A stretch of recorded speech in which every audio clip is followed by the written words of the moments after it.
श्री मायाकार शंकर शंकर शंकर शंकर श्री मायाकार शंकर शंकर शंकर ಶ್ರೀ ಗುರುಭ್ಯೋ ನಮಃ. ಮಾಯಕಾರ ಪ್ರಭುವೇ ನಮಃ. ಗಣೇಶ ದೇವಿ ವಾಗ್ದೇವಿ ಮಮ ವಾಕ್ಯ ಸಿದ್ಧಿ ಕುರು ಕುರು ಸ್ವಹ.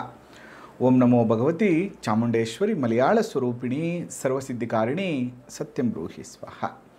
ಆರಾಧ್ಯ ದೈವನಾಗಿರುವಂಥ ಮಲೆಮಹದೇಶ್ವರರ ಮನದಲ್ಲಿ ನೆನೆಯುತ್ತಾ ವಿದ್ಯಾಗುರುಗಳ ತಂದೆ ತಾಯಿಯ ಪಾದಾರವಿಂದಗಳಿಗೆ ನಮಸ್ಕಾರವನ್ನು ಮಾಡ್ತಾ ಜಗದ್ಗುರು ಪಂಚಾಚಾರ್ಯರನ್ನು ಬಸವಾದಿ ಶರಣರನ್ನ ಮನದಲ್ಲಿ ನೆನೆಯುತ್ತಾ ನನ್ನೆಲ್ಲ ಪ್ರೀತಿಯ ಯೂಟ್ಯೂಬ್ ವಾಹಿನಿಯ ವೀಕ್ಷಕ ಬಂಧುಗಳ ಅಂತರಾತ್ಮಗಳಿಗೆ ನಿಮ್ಮ ಮೂಗೂರು ಮಧು ದೀಕ್ಷಿತ್ ಮಾಡುವಂತಹ ಪರಿಪೂರ್ಣವಾದಂಥ ನಮಸ್ಕಾರಗಳು. ಯುಗಾದಿಯ ಫಲಾಫಲಗಳು, ಮಿಥುನ ರಾಶಿಯವರಿಗೆ ಯುಗಾದಿಯ ಫಲಾಫಲಗಳು ಏನಿದೆ ಅನ್ನುವಂಥ ವಿಷಯವನ್ನು ಈ ಸಂಚಿಕೆಯಲ್ಲಿ ನಾವು ತಿಳ್ಕೊಳ್ಳೋಣ. ಆದಾಯ ಎಷ್ಟಿದೆ, ಖರ್ಚು ಎಷ್ಟಿದೆ, ನಮ್ಗೆ ಅನುಕೂಲ ಆಗುತ್ತಾ, ಶುಭ ಫಲಗಳು ಪ್ರಾಪ್ತಿಯಾಗುತ್ತಾ, ಹೀಗೆ ಅನೇಕ ವಿಚಾರಗಳ ಬಗ್ಗೆ ಈ ಸಂಚಿಕೆಯಲ್ಲಿ ಮಾತಾಡ್ತಾ ಹೋಗೋಣ.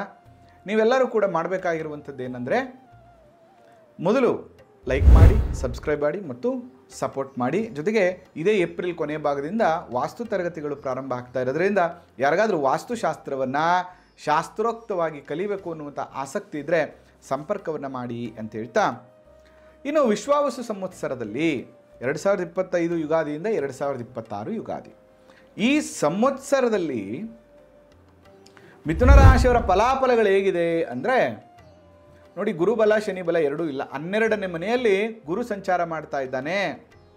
ಅನಾರೋಗ್ಯಕ್ಕಾಗಿ ಹಣ ಖರ್ಚನ್ನು ಮಾಡುವಂಥದ್ದು, ತಂದೆಯ ಆರೋಗ್ಯಕ್ಕೋಸ್ಕರ ಖರ್ಚು ಮಾಡುವಂಥದ್ದು, ಅಥವಾ ಅನ್ಎಕ್ಸ್ಪೆಕ್ಟೆಡ್ ಆಗಿ ಎಲ್ಲರೂ ಓಡಾಟಕ್ಕೋಸ್ಕರ ಹಣವನ್ನು ಖರ್ಚು ಮಾಡುವಂತಹ ಒಂದು ಪರಿಸ್ಥಿತಿಗಳು ನಿಮಗೆ ಖಂಡಿತವಾಗಿಯೂ ಬರ್ತದೆ. ಅದರ ಬಗ್ಗೆ ಸ್ವಲ್ಪ ಎಚ್ಚರಿಕೆಯನ್ನು ತಗೊಳ್ಳಿ.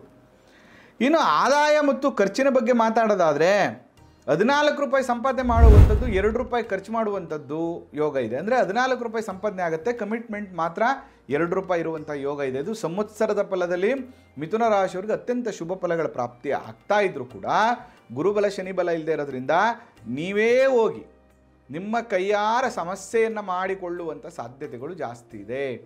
ಫೈನಾನ್ಷಿಯಲಿ ಪ್ರಾಬ್ಲಮ್ ಮಾಡಿಕೊಳ್ಳುವಂಥ ಸಾಧ್ಯತೆಗಳು ಜಾಸ್ತಿ ಇದೆ. ಆರ್ಥಿಕವಾದಂತಹ ಸಮಸ್ಯೆಗಳನ್ನು ಮಾಡಿಕೊಳ್ಳುವಂಥ ಸಾಧ್ಯತೆಗಳು ಜಾಸ್ತಿ ಇದೆ. ಅದಕ್ಕೋಸ್ಕರ ನೀವಾಗೇ ಹೋಗ್ಬಿಟ್ಟು ಏನೇನೋ ಮಾಡ್ತೀನಿ ಅಂತ ಕೈ ಹಾಕೊಳ್ಳೋದು ಬೇಡ. ಯಾಕಂದರೆ ಇನ್ನೂ 2 ವರ್ಷಗಳ ಕಾಲ ಗುರುಬಲ ಇಲ್ಲದೆ ಇರೋದ್ರಿಂದ ಸ್ವಲ್ಪ ಎಚ್ಚರಿಕೆಯನ್ನು ತಗೋಬೇಕು. ಆದರೂ ಕೂಡ ಈ ಸಂವತ್ಸರದಲ್ಲಿ ಆದಾಯ ನಿಮಗೆ ಹೆಚ್ಚಿದೆ, ಖರ್ಚು ಕಡಿಮೆ ಇದೆ. ಸ್ವಲ್ಪ ಫೈನಾನ್ಷಿಯಲಿ ಪ್ಲ್ಯಾನ್ ಮಾಡ್ಕೊಳ್ಳಿ, ಅನುಕೂಲ ಆಗುತ್ತೆ. ಆರೋಗ್ಯ, ತಂದೆಯ ಆರೋಗ್ಯ ಮತ್ತು ಅನ್ಎಕ್ಸ್ಪೆಕ್ಟೆಡ್ ಟ್ರಿಪ್ಸ್, ಇದ್ರ ಬಗ್ಗೆ ಸ್ವಲ್ಪ ಸರಿಯಾದ ಪ್ಲ್ಯಾನ್ ಮಾಡ್ಕೊಳ್ಳಿ, ಇದರಿಂದ ಅನುಕೂಲ ಆಗುತ್ತೆ ಅಂತ ಹೇಳ್ತಾ, ಜೊತೆಗೆ ನೀವು ಮಾಡಬೇಕಾಗಿರುವಂಥದ್ದು ಪ್ರತಿ ಬುಧವಾರದ ದಿನ ಹೆಸರು ಕಾಳನ್ನು ನೆನೆಸಿ ಹಸುವಿಗೆ ಕೊಡುವಂಥ ಕೆಲಸವನ್ನು ಮಾಡಿ. ಎಲ್ಲ ರೀತಿಯ ಬಲಾಬಲಗಳ ಹೀನತೆ ಏನಿದೆ ಅದೆಲ್ಲವೂ ಕೂಡ ಕಮ್ಮಿ ಆಗುತ್ತೆ. ದೇವರ ಅನುಗ್ರಹವು ನಿಮಗೆ ಪ್ರಾಪ್ತಿಯಾಗುತ್ತೆ.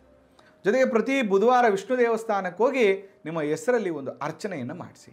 ಇದರಿಂದ ಎಲ್ಲ ಥರ ಅನುಕೂಲಗಳು ಆಗ್ತದೆ ಅಂತ ಹೇಳ್ತಾ, ಈ ಸಂವತ್ಸರದಲ್ಲಿ ನಿಮ್ಮ ಆದಾಯ ಎಷ್ಟು, ನಿಮ್ಮ ಖರ್ಚು ಎಷ್ಟು, 14 ರೂಪಾಯಿ ಸಂಪಾದನೆ, 2 ರೂಪಾಯಿ ಖರ್ಚು ಮಾತ್ರ ಇದೆ. ಆದರೆ ಗುರು ಶನಿಬಲ ಇಲ್ದಿರೋದ್ರಿಂದ ಒಂದೊಂದಷ್ಟು ಅನ್ಎಕ್ಸ್ಪೆಕ್ಟೆಡ್ ಖರ್ಚುಗಳು ಬರುತ್ತೆ. ಅದ್ರ ಬಗ್ಗೆ ಎಚ್ಚರಿಕೆಯನ್ನು ತೆಗೆದುಕೊಳ್ಳಿ. ಅದರ ಜೊತೆಗೆ ಭಾಳ ಮುಖ್ಯವಾಗಿ ನಿಮ್ಮ ಗೋಚಾರದ ಫಲದ ಜೊತೆ ನಿಮ್ಮ ಜಾತಕವನ್ನು ಕೂಡ ಒಮ್ಮೆ ತೋರಿಸಿ ಅಂತ ಹೇಳ್ತಾ ಈ ಸಂಚಿಕೆಯನ್ನು ಮುಗಿಸ್ತಾ ಇದ್ದೇನೆ.